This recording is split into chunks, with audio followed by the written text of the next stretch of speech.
FMI Total Access is brought to you in part by Crunchpack, America's #1 sliced apple brand.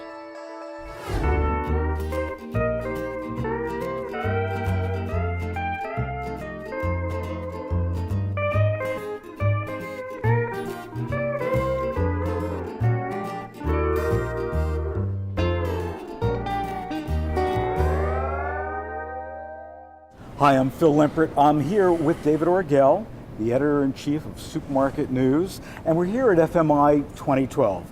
And our objective is to give you a look of what's going on behind the scenes and also talk to, frankly, the most powerful and the leaders of our industry. With us, not only one of the most powerful. I don't know about that. No, but absolutely, and a good friend of FMI and of ours, and we appreciate it. Thank you, sir. Neil Golub is here, and he's also this year's chairman of FMI 2012. So when you assumed the role of chairman, what were your objectives? Well, I think first of all, over the recession over the past number of 5 years or so, there kind of was a force acting against FMI to not do an annual show.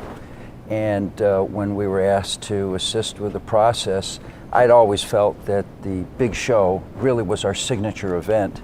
And so I felt that it would be very appropriate to try to help bring back the thing that really has made FMI great. We maybe needed to change the way we did it. Maybe we need to do things differently. But this is an annual show. It's for the retail industry. We have a lot of people out there that really like to come here, meet their friends, see what's going on in the industry, and even more important, see what's happening with different ideas, different products. And so I felt compelled to get behind that and really push. Well, thank you. Well, and Neil, speaking of pushing, you were very involved in getting the word out to retailers to send not only top executives but also buyers, a real diversity of folks. Yes. What was the response? How did all that go? Let me just tell you how that happened. We were in Dallas a year ago. We met with a number of the CPG executives, and we wanted to find out, for them to have a good show, what did they need? And I think the message really was very clear because they were somewhat unanimous about it. It's nice to see Neil Golub and Rick Juergens and people like that, but they don't deal with us every day. We're there, we say hello, we influence, but we don't do the buying every day. And so they said, if you could get more of your buyers here, the people who make the day-to-day decisions about the products that we sell, it would really help.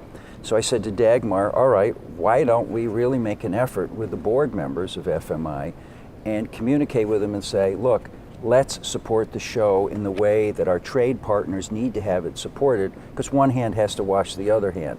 And so we came up with this idea of writing all of the board members and asking them to bring a number of their people who were in purchasing throughout the company. So I think we wrote probably 2 or 3 letters. It took a while for some people to understand what we were doing, but we got commitments, I'll bet you, from 75, 80% of our members actually did that. Quite an effort. And with that, there's over 14,000 people who have come to this year's FMI 2012 show. And let me tell you something, this is going to be one of the best shows ever. Between the Supermarket Chef Showdown, lots of exhibitors, and certainly lots of retailers. So stay tuned, come back right here, Supermarket News Total Access, for more interviews with those top leaders. FMI Total Access is brought to you in part by Crunchpack, America's #1 sliced apple brand.